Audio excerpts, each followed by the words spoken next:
Hey folks, I'm back with another video. It's Navate, and today I'm going to be talking about adulting hacks, okay?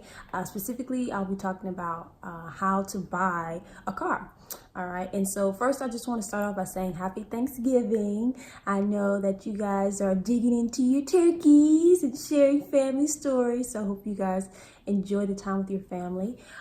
So today I'm going to be going into how you go about looking for a car, if you're adulting and maybe it's your first time buying a car, or maybe your parents bought your first car and now you have to go out and buy your own. And so I just want to kind of give you some tips if you're trying to figure out what this process looks like or what you need to know. All right, so for me, my husband is a car salesman, right? So a little bit of what I know about cars obviously comes from him, but also a book that I've previously mentioned on some of my videos, Millionaire Next Door by Stanley and Danko.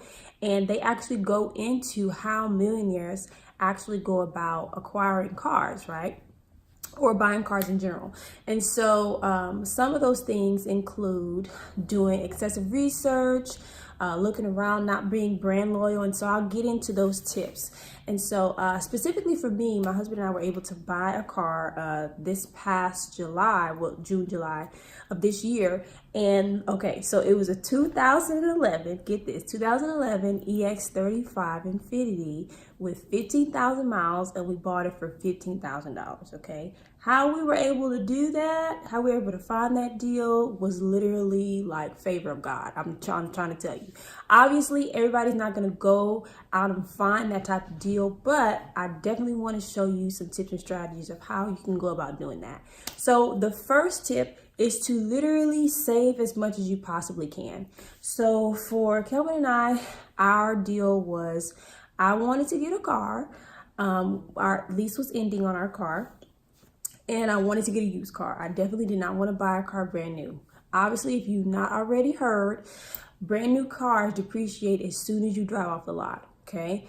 If you buy a brand new car, you're probably going to be accruing a lot of, or you're going to be paying a lot more towards a car than probably what it's going to be worth in the end. So like if you want to go and trade it in later, it's going to cost a lot less than what you actually bought it for, which is kind of bad. So a way to kind of steer clear of that is to buy used cars, right? So I understand that everybody's going to buy a used car, but for me, it's something that I feel is going to be better off for me in the long run, because one, I'm not going to have payments, and it's going to allow me to be more free with the income that I do have and not put it towards a car. So you can put your savings for a car. So establish your budget. For us, ours is about $15,000. So establish your budget and then start saving towards that. And so for us, we put our money in a online savings account. You can find out about lots of different ones online. You can go to Nerd Wallet, look into different companies and what they offer, right? We use Discover, and they have a 2% interest rate. So they literally pay us to put our money there, right? So definitely look at that option. Definitely look at buying a car that's used rather than buying it brand new, because you are going to, if you do choose to get out of it early, putting some of that negative equity into the car that you will be getting in the future, right? That's one of the things that I learned from my husband as well. Number two, okay, shop around.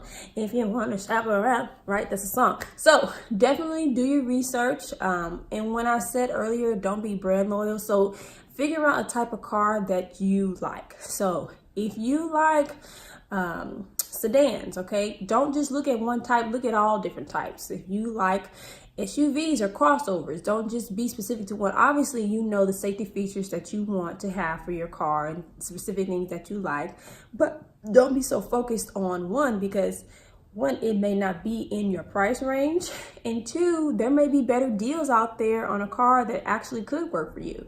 And so you can look at places like Kelley Blue Book. They'll show you the actual price of the car. And obviously this is not going to be exactly what you'll find it at the dealership for, but it'll give you kind of an idea. Shop different dealers. So if you go to one place, look at another place, see what those places have to offer for you, and then make a decision. So a suggestion would be to start looking maybe 1 to 2 months in advance, knowing that you're going to be buying a car in that time frame, and kind of have an idea of what you want as far as amenities in the car and types of things that you would like. And definitely get in the car and drive it. That's going to be the most important thing. Don't just buy a car off online. I know a lot of places do that now, but once you get in the car, you don't know if the transmission has failed, or if the brakes are bad, or if it was flooded. Right, in Houston we had Hurricane Harvey, so a lot of people were trying to sell cars that were actually flooded. So you definitely want to get in the car and actually see if it's going to meet your needs. All right, and then the third and final thing is to have walkaway power. Right,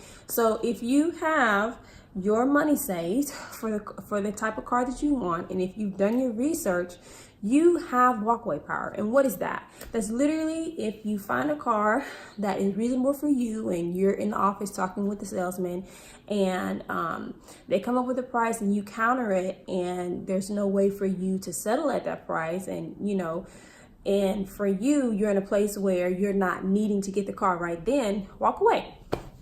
All right, there's nothing wrong with that. You can come back later if the car is sold. Maybe you can look at a different one, but definitely have the confidence and insurance knowing that, after you've saved this cash, you have money to put towards something that is going to be in your price range.